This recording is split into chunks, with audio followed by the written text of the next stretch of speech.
नमस्कार दोस्तों, मेरा नाम सुशांत है और मैं एक शराबी हूँ। ईश्वर के हाय असीम सुशांत कृपा भाई। से। हाय सुशांत जी। हाय हाय। ईश्वर के असीम कृपा से अल्कोहलिक्स एनोनिमस के प्रोग्राम के वजह से आज सुबह से शराब के जहरीले घुट से दूर हूँ दोस्तों। हेल्पिंग हैंड ग्रुप का मैं फिर से एक बार शुक्रिया अदा करता हूँ, क्योंकि उन्होंने फिर से एक बार मुझे बोलने का मौका दिया है यहाँ पे। दोस्तों, टॉपिक बहुत इंटरेस्टिंग है। आध्यात्मिक अनुभूति या आध्यात्मिक अनुभव। तो दोस्तों, आध्यात्मिक अनुभव, ये जो वाक्य है ना, या जो ये वर्ड है ना, उसमें ही अनुभव, ये जो वर्ड आया हुआ है ना, वो मैं खुद एक्सपीरियंस करना चाहिए, ये बता रहा है। क्योंकि मैं अल्कोहलिक्स एनोनिमस में तो आध्यात्मिक अनुभव लेने के लिए आया नहीं था। ये सबसे पहली बात है, क्योंकि मैं तो शराब की वजह से परेशान था, मेरे कर्जे के वजह से परेशान था, मेरे घर के वजह से परेशान था, समाज के लोगों से परेशान था, मेरा नौकरी से परेशान था, मेरा लाइफ से मैं पूरा परेशान था, हार चुका था मैं। और यहाँ पे आके मैंने घुटने टेक दिए, पहला मीटिंग किया, और उसके बाद आज तक ग्रेस ऑफ गॉड पीछे मुड़ के देखने का मौका नहीं मिला। क्योंकि अल्कोहलिक्स एनोनिमस ये ऐसी संस्था है ना, मुझे लगता था ये बेवड़े लोगों की संस्था है, ये शराबी लोग यहाँ पे आते हैं, शराबियों की संस्था है, शराबी बेवड़े, ये जो वर्ड है ना, वो मुझे खटकता था। क्योंकि मेरे अभी जो नॉर्मल दोस्त है, जिनको अल्कोहलिक्स एनोनिमस नहीं मालूम है, शराबियत ये बीमारी नहीं मालूम है, अल्कोहलिज्म नहीं मालूम है ना, तो वो लोग भी, उनको उनके भी जहन में यही है कि यार सुशांत, हाँ पहले बहुत बेवड़ा मारता था साला, बहुत दारू पीता था, अब वो कोई तो संस्था में जा रहा है किधर, तो अभी ठीक है, उसका चल रहा है बस। इसके अलावा उनको कुछ मालूम नहीं है ये संस्था के बारे में। और इवन मुझे भी मालूम नहीं था कि अल्कोहलिक्स एनोनिमस ये संस्था मेरे जैसे शराबी को एक नॉर्मल इंसान में बदलने की संस्था है। क्योंकि नॉर्मल लोगों में नॉर्मल लोगों के जैसे कैसे रहना है, उनके साथ कैसे मिलजुल के रहना है, ये सिखाता है ये प्रोग्राम। तो अभी कोई तो अभी मेरे से पहले एक भाई ने शेयरिंग किया अभी, उनका भी वैसे ही अनुभव था कि इतना लोगों से मैंने मदद किया, इतने लोगों को मैंने हेल्प किया, उन लोगों ने उसके बदले मुझे क्या दिया, ये मैं हमेशा सोचता था। अल्कोहलिक्स एनोनिमस में आने से पहले भी सोचता था, और अल्कोहलिक्स एनोनिमस में आने के बाद भी सोचने लग गया। क्योंकि मुझे एक बात पता चल गई कि भाई अभी मैं शराब नहीं पी रहा हूँ ना, तो मैं किसी को तंग नहीं कर रहा हूँ, तो लोगों ने भी मुझे अभी तंग नहीं करना चाहिए, लोगों ने अभी मुझे समझ के लेना चाहिए। मैं एक जेंटलमैन बन गया हूँ यार, एक अच्छा इंसान बनने की कोशिश कर रहा हूँ। लेकिन ये जो कुछ गिने चुने लोग हैं ना, मेरे आजू बाजू वाले, वो मुझे जीने नहीं दे रहे। कभी कभी दोस्तों ऐसे ऐसे ख्याल आता था मन में, एक मीटिंग कर रहा था, मेंबर लोगों से बात कर रहा था, लेकिन मेरे जहन में एक बात चल रही थी, यार एक ना एक दिन में ना शराब पीऊंगा, और इन सब लोगों को दिखा दूंगा साला मैं क्या चीज हूँ। ये मेरे जहन में चल रहा था, ये मेरे अंदर चल रहा था, ये सब बातें है ना, मेरे अंदर है ना घुटन सी महसूस होती थी। मुझे लगता था कि अगर मैं शरीफ बन गया हूं ना, तो लोगों ने भी मेरे साथ साथ शरीफ बनना चाहिए। लेकिन लोग तो अपने हिसाब से चल रहे थे, अपने ढंग से अपनी जिंदगी जी रहे थे। उनके जीने का ढंग, उनके जीने का तरीका मेरी निजी जिंदगी पे परिणाम डाल रहा था, और यही चीज मुझे खल रही थी। अल्कोहलिक्स एनोनिमस में आने के बाद मुझे यही चीज खल रही थी, लोग क्यों नहीं सुधर रहे, इन लोगों को कब अकल आएंगी, ये लोग क्यों ऐसे बिहेव कर रहे हैं, साला इन लोगों के वजह से मुझे फिर से शराब पीने लगेंगी लगता है। हमेशा बेचैनियत, चिड़चिड़ापन और असंतुष्ट रहने लग गया बिना शराब पिए। और मुझे ऐसे लगने लग गया, साला शराब पी रहा था तो भी ये लोग सुधर नहीं रहे थे, अभी शराब नहीं पी रहा हूं तो भी लोग सुधर नहीं रहे, तो फायदा क्या हुआ मेरा। मेरी तो शांति भंग होने लग गई, मैं तो चिड़चिड़ा रहने लग गया भीतर ही भीतर। भले ही लोगों को लग रहा था बाहर से, अरे यार भाई शराब बहुत पीता था, गटर में गिरता था सुशांत, सारा मारपीट करता था बीवी बच्चों को, अभी यार ठीक है चल रहा है उसका। अरे लेकिन मेरे अंदर क्या चल रहा है वो किसको नहीं दिख रहा था, वो सिर्फ और सिर्फ मुझे दिख रहा था। मुझे महसूस हो रहा था कि भाई मैं अंदर से डिस्टर्ब हो चुका हूँ। 1.5 साल के बाद अल्कोहलिक्स एनोनिमस का मीटिंग करते करते मुझे 1.5 साल हो गए। उसके बाद मुझे शराब पीने के फिर से ऑब्सेशन आने लग गए, क्योंकि मैं शांति से रह नहीं पा रहा था। मैं ढंग से मीटिंग में मेरा मन नहीं लग रहा था, न लोगों से बात करने का इच्छा हो रहा था, न काम के ऊपर ध्यान था, न घर में ढंग से मैं बिहेव कर रहा था। मेरे भीतर क्या चल रहा है ना, वो मुझे ही नहीं पता चल रहा था कि मैं मुझे क्या रिएक्ट होना है, किससे क्या बातें करना है। अगर मेरा मीटिंग में रहूंगा तो मेरा घर पे ध्यान रहता है, मैं अगर घर पे रहूंगा तो काम पे ध्यान रहता है, काम पे रहूंगा तो मीटिंग का ध्यान रहता है। मेरा ये सब डिस्टर्ब लाइफ चल रहा था और मुझे पता नहीं चल रहा था कि ये सब मेरे साथ क्यों हो रहा है और क्या हो रहा है। मुझे ऐसे लगता था यार मैं शांति से जी रहा हूँ, काम पे जा रहा हूँ, काम पे से घर आ रहा हूँ, मीटिंग को जा रहा हूँ, मीटिंग पे से घर पे आ रहा हूँ, खाना वाना खा रहा हूँ, सो रहा हूँ, प्रार्थना कर रहा हूँ, ये सब चल रहा है मेरा रूटीन। लेकिन मैं अंदर से डिस्टर्ब क्यों हूँ, इस चीज का मुझे पता नहीं चल रहा था दोस्त। अल्कोहलिक्स एनोनिमस का प्रियम्बल अभी किसने तो पढ़ा भाई ने अपने, 12वां कदम जो है ना, इन सभी चरणों के आचरण के स्वरूप हमारे भीतर आध्यात्मिक जागरण हुआ। पहला कदम ये बोल रहा है कि मैं शराब के सामने बेबस हूँ और मेरा जिंदगी अस्त व्यस्त हो चुका है। हाँ, ये हुआ था, ये हो रहा था मेरे साथ। मैं शराब के सामने भी बेबस था और मेरा जिंदगी भी बिना शराब पिए अस्त व्यस्त हो रहा था। अब ये सब बात किसको बोलूं, ये पहला सवाल। कौन सुनेगा?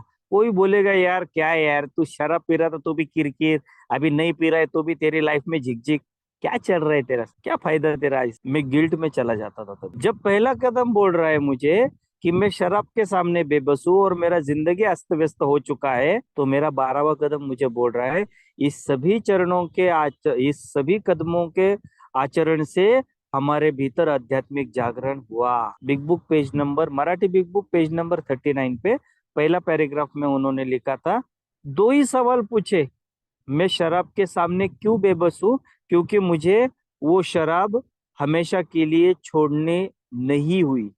मैं हमेशा के लिए छोड़ने की कोशिश कर रहा था, लेकिन मेरे से पॉसिबल नहीं हुआ। और दूसरा सवाल पूछा, क्या सुशांत तू एक बार शराब पीने के लिए बैठा तो उतनी ही मात्रा में पी के घर पे आता है? तो मेरा सवाल वो भी ना था, नहीं। मैं हमेशा जब भी दारू पीने के लिए जाता हूँ तो मेरी मात्रा से ज्यादा हो जाती है। मैं एक के बाद एक 90 पीता जाता है। और उसके ही आगे उन्होंने लिखा हुआ है, संभव संभव है कि आपको शराब की क्या बोलते हैं उसको,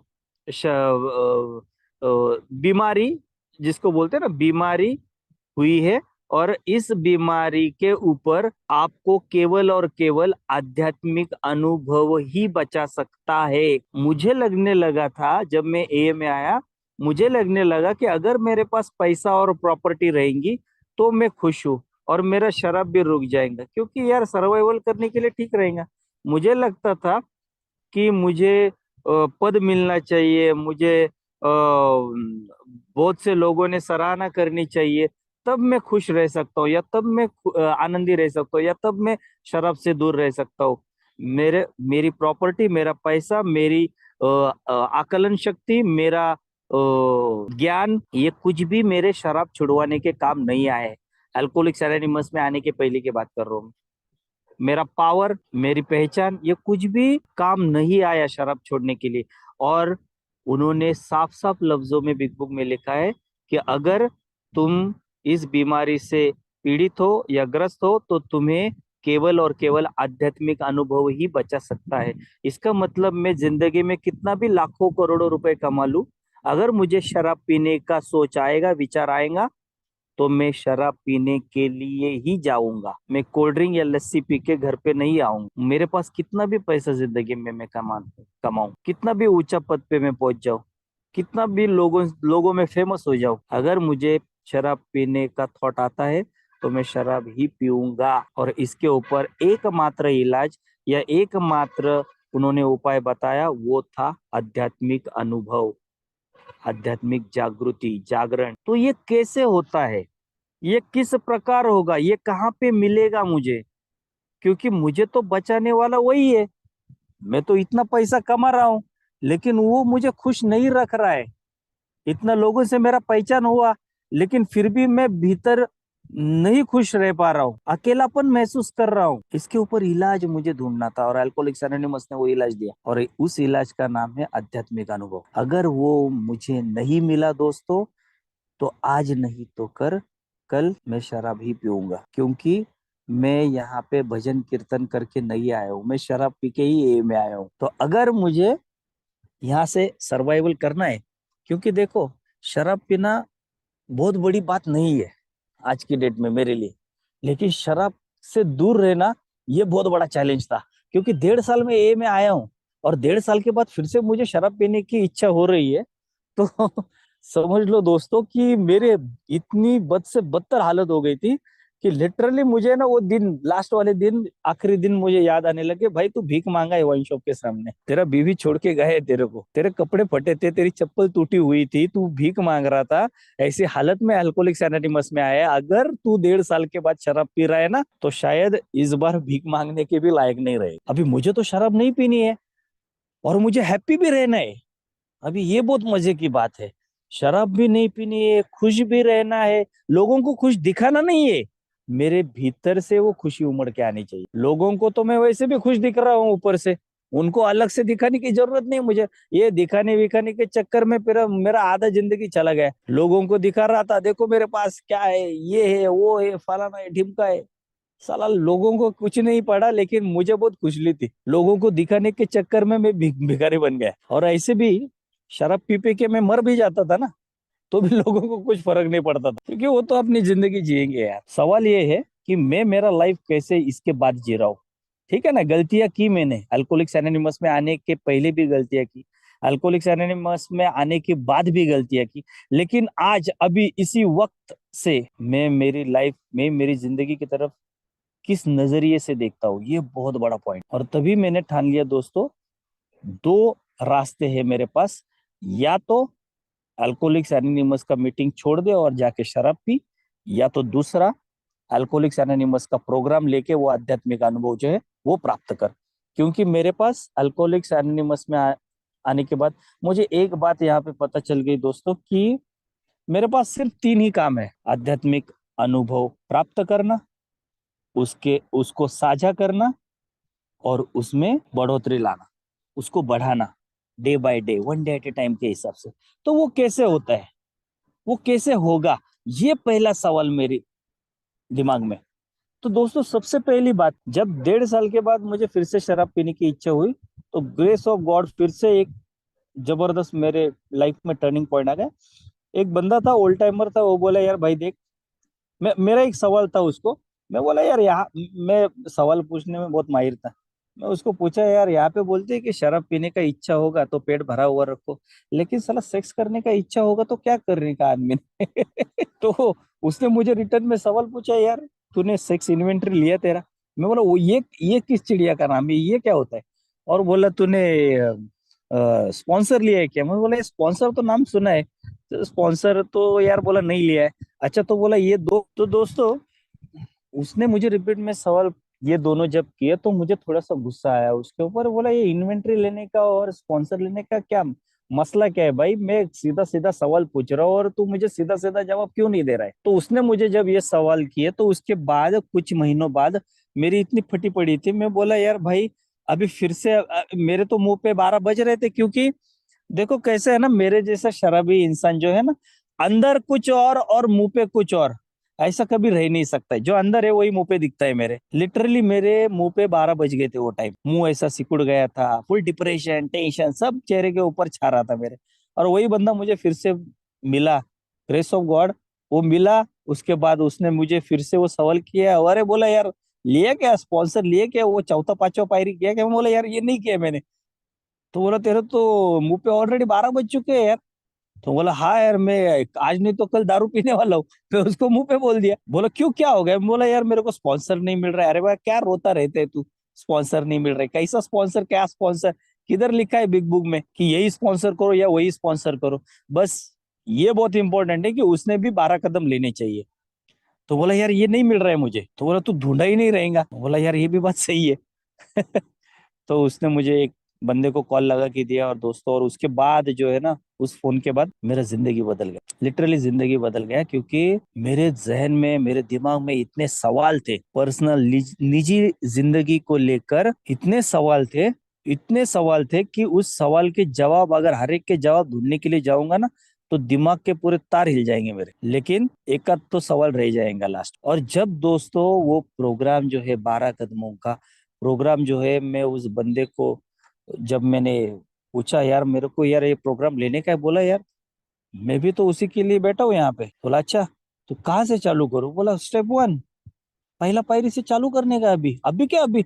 मैं बोला इतना तेज, इतना जल्दी, क्या है ऐसा? दोस्तों यकीन नहीं मानोगे आप, आधा पौना घंटा सिर्फ मैंने उससे बात किया पहला कदम पे। पहले दिन रात को 9:30 बजे कॉल किया, 10:15 10:30 बजे मेरा फोन रख दिया। जब उसके साथ पहला कदम साझा किया उसने मेरे साथ, मैंने उसके साथ, एक बॉन्डिंग सा बन गया उस दिन से।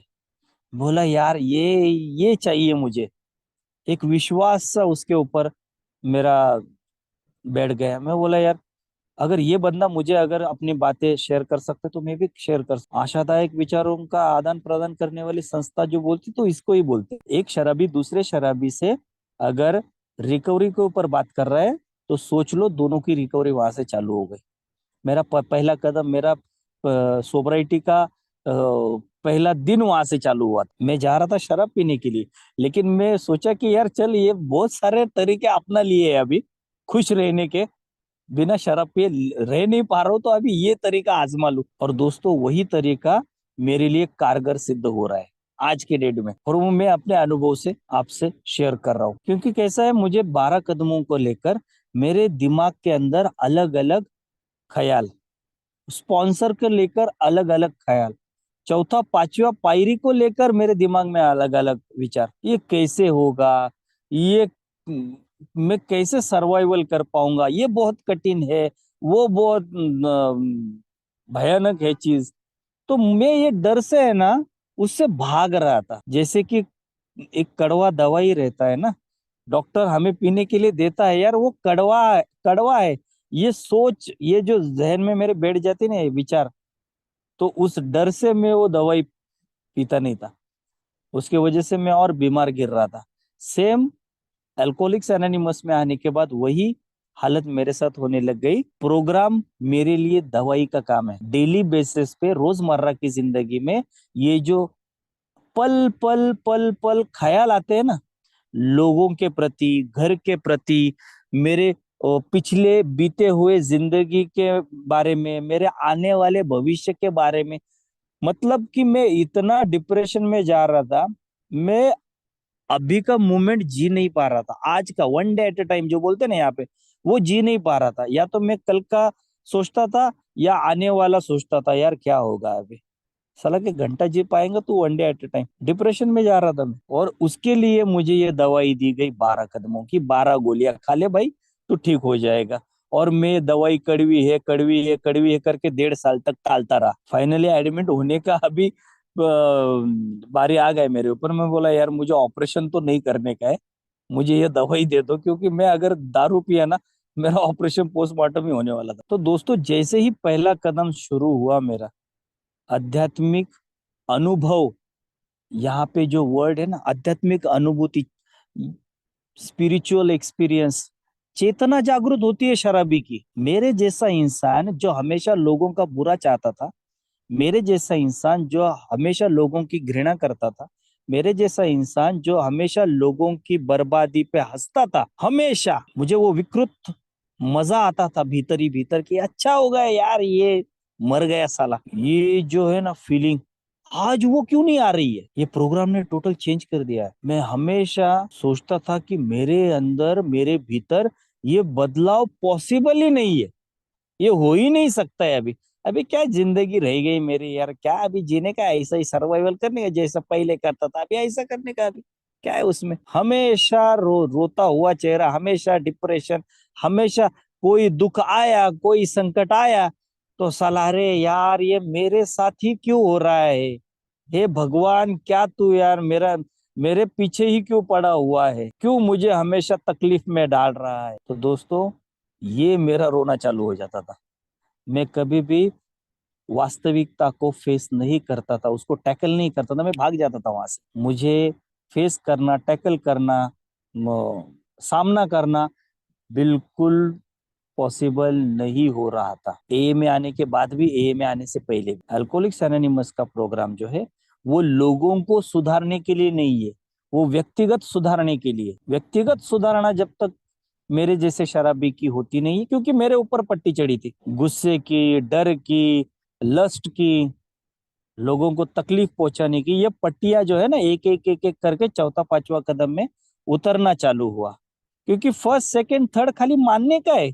यस, मैंने मान लिया मैं शराबी हूँ, बेबस हूँ शराब के सामने, मेरा जिंदगी बिना शराब पिए भी झंड हो चुका है, ये मैंने मान लिया। चल भाई मैंने मान लिया, तुम लोग बोल रहे हो दूसरा कदम में कि कोई तो हायर पावर है जो मुझे मेरा दुख दर्द पूरा मिटा देंगे, या तो फिर ये सब कुछ रिलीव कर देंगे। मैं तो खाली भगवान को ऐसे पैर पड़ने के मार्फिक बस भगवान रखा था। अदरवाइज मेरे को पर्सनल लाइफ में मुझे भगवान नहीं चाहिए था। मैं खुद था अपनी लाइफ का भगवान, मेरी जिंदगी का खुद अपना अपना भगवान था। तो सिर्फ मानने के लिए भाई मुझे दो ही सवाल पूछे गए, दूसरा कदम भी है। मेरे मार्गदर्शक ने पूछा तू भगवान को मानता है? मैं बोला नहीं यार, अभी किधर मानू जल्दी, मैं तेरे ऊपर नहीं विश्वास रख सकता, भगवान के ऊपर कैसे रखूं। तो बोला ठीक है, दूसरा सवाल पूछा, बिग बुक में लिखा है दोस्तों, मैं खुद अपने मन से नहीं बोल रहा हूँ।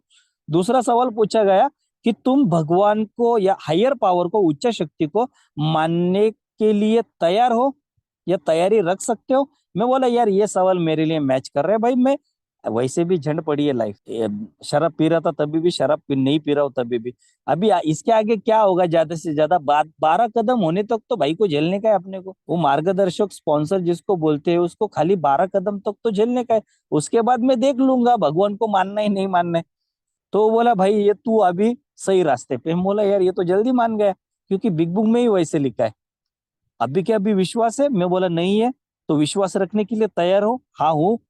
तो तू तीसरा कदम ले सकता है। और मेरा विल और लाइफ तो सौंपने का है भगवान को, दे थोड़ी डालने का है उसको, सौंपने के लिए मैं तैयार हो गया। जैसे कि मैं अपने बच्चे को स्कूल में छोड़ता हूँ तो स्कूल को दे नहीं डालता हूँ, उसको वापस लेके आता हूँ घर पे। सेम मेरा विल और लाइफ, मेरा इच्छा क्या क्या है, सेक्स इंस्टेंट, सर्वाइवल इंस्टेंट और सोशल इंस्टेंट।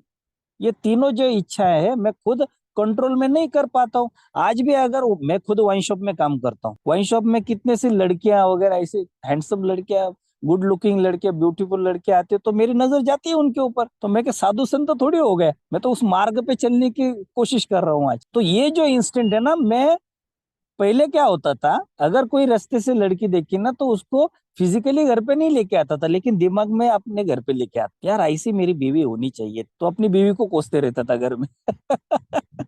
लेकिन आज वैसे होता नहीं है, उधर के उधर ही मामला सल्टा देता हूँ। ख्याल आता है निकल जाता है, पहले क्या होता था, ख्याल आता था डिस्टर्ब करके जाता था, और इसका कारण मेरा शराब पीने के लिए बहुत सा हो जाता। ये प्रोग्राम की वजह से यही फर्क हो गया दोस्तों।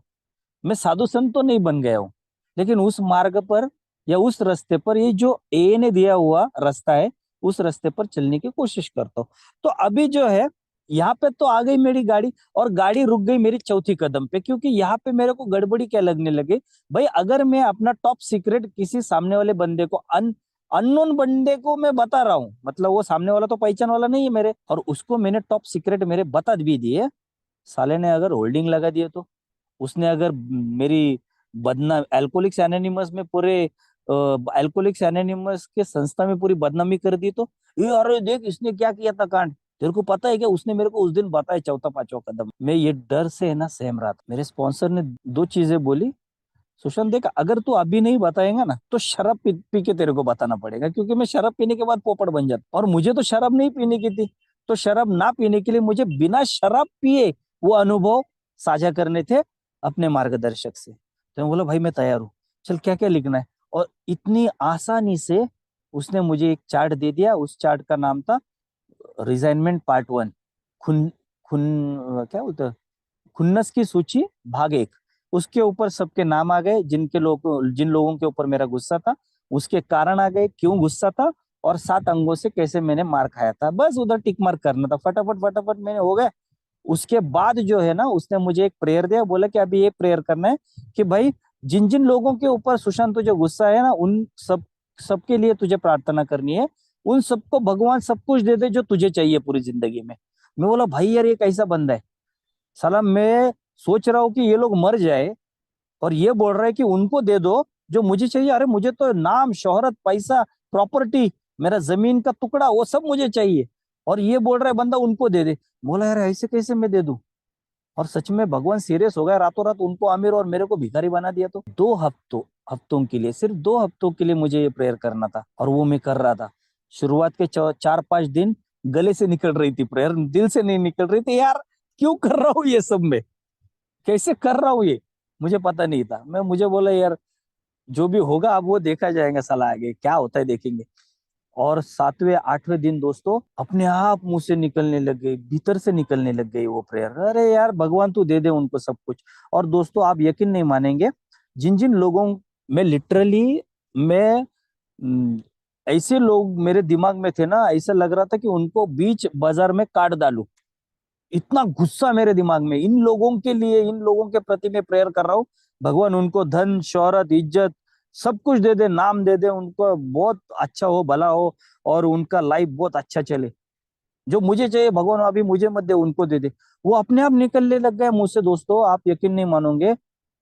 अपने आप गुस्सा है ना जो है ना, उसका जो तलवार का धार कैसे रहता है, एकदम तेज रहता है शुरुआत में, फिर बाद में उसको यूज कर करके वो पूरा जो है ना हल्का हो जाता है। वैसे मेरा गुस्सा आहिस्ते आहिस्ते आहिस्ते उनके ऊपर से कम होने लग गया, गया नहीं कम होने लग गया। उसका तीव्रता जो है, उसका जो डायरेक्ट इम्पैक्ट है ना, वो नहीं गिर रहा था। इसके लिए मैं शांति से विचार करने लग गया, अभी शांत होने लग गया भीतर ही भीतर, ऊपर से नहीं, भीतर से। ये प्रोग्राम भीतर से ग्रो करने का है। तो ये तो हो गया पार्ट 1। पार्ट 2 में आ गए भाई, इधर मेरी हालत खराब हो गई, क्योंकि पार्ट 2 में खुन्नस की सूची 2 में उन्होंने बताया कि भाई यहाँ पे जो है तूने क्या गलतियां की वो लिख। मैं बोला यार ये प्रार्थना वगैरह ठीक था, अब ये क्या नया फंडा है, क्योंकि मैंने पूरी जिंदगी, मेरे बाल काले के सफेद होने लग गए थे, मेरा पूरा जिंदगी चला गया लोगों की गलतियां बताने में। अब ये कौन सा नया फंडा है कि यहाँ पे लिखो कि तूने क्या गलत किया है। तो जैसे ही दोस्तों ये दूसरा खुन्नस का सूची मेरा पूरा हो गया, मैंने बताया ना, लिटरली मेरे जबान से एक वर्ड भी नहीं निकल रहा था उसके बाद, क्योंकि मुझे मेरे 50% सवालों के जवाब मिलने गए। अरे भाई ये सब जो कांड है ना, उस कांड के पीछे भीतर में ही छुपा हूं। मैं हमेशा बोलता था मेरी बीवी बुरी है, मैं हमेशा बोलता था मेरी मम्मी बुरी है, मैं हमेशा बोलता था मेरा खानदान पूरा चूतियों से भरा है, लेकिन उनके सबके पीछे उस जड़ में किधर ना किधर तो मैं ही था।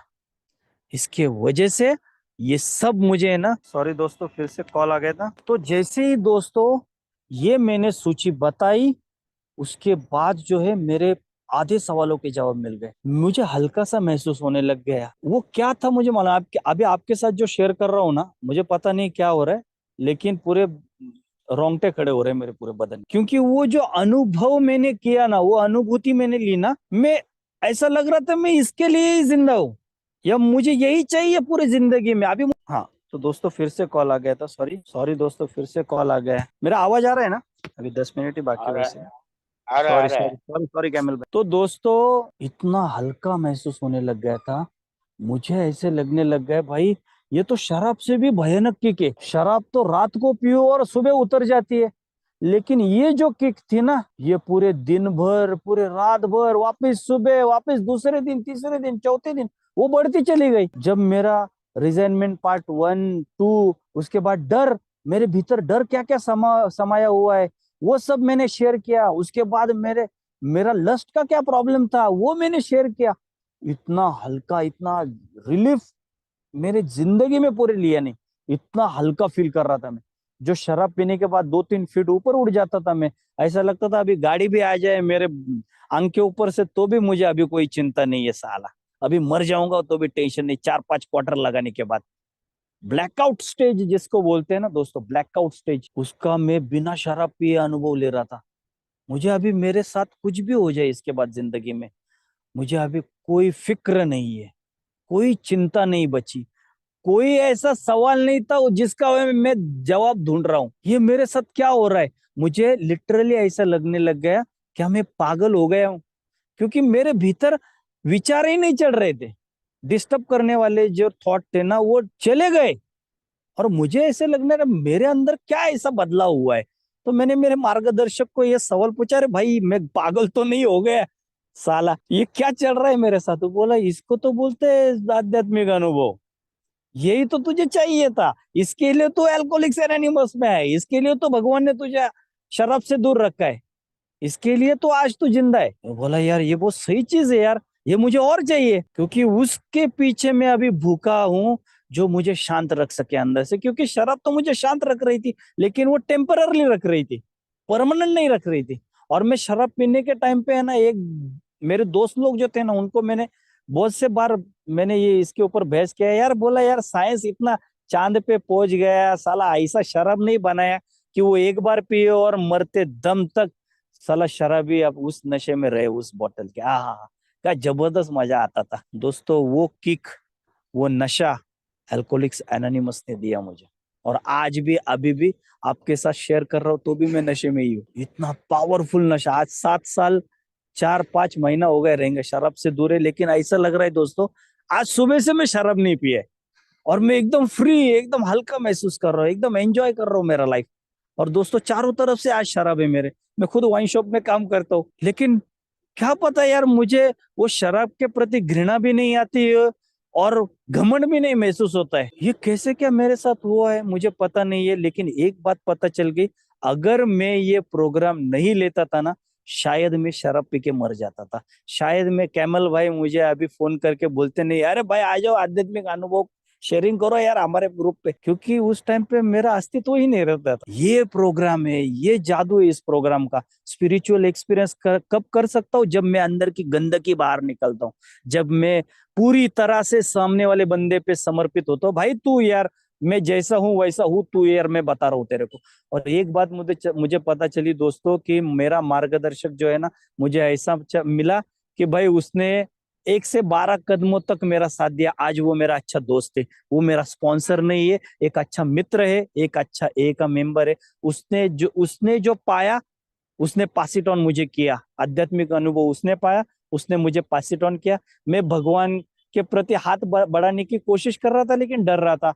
उसने मेरा हाथ भगवान के हाथ में दे दिया। आज यार वो भी खुश है, मैं भी खुश है, और मेरा हायर पावर भी खुश है, एंजॉय कर रहे हैं मेरा सोबराइटी, मजा मार रहे हैं आज।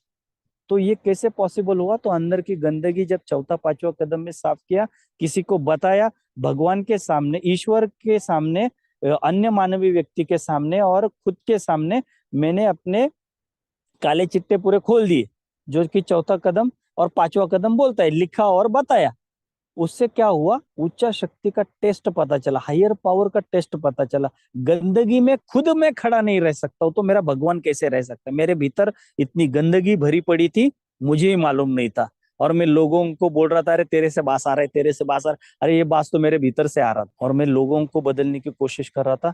नजरिया मेरा बदला उसके बाद। लोगों लोगों के प्रति देखने का नजरिया अल्कोहलिक्स एनोनिमस के 12 कदमों ने, इस चौथे पांचवें कदम ने मेरा बदला है। इसके वजह से मैं शुक्रगुजार हूँ इस प्रोग्राम का, इस हायर पावर का, मेरे स्पॉन्सर का, इस चौथा पांचवा कदम का, इस हेल्पिंग हैंड ग्रुप का, कैमल भाई का, सबका, आप सभी दोस्तों का जो भी मुझे सुन रहे, आप सभी का तहे दिल से शुक्रगुजार हूँ कि आपने मुझे सुना, ये मुझे मौका दिया।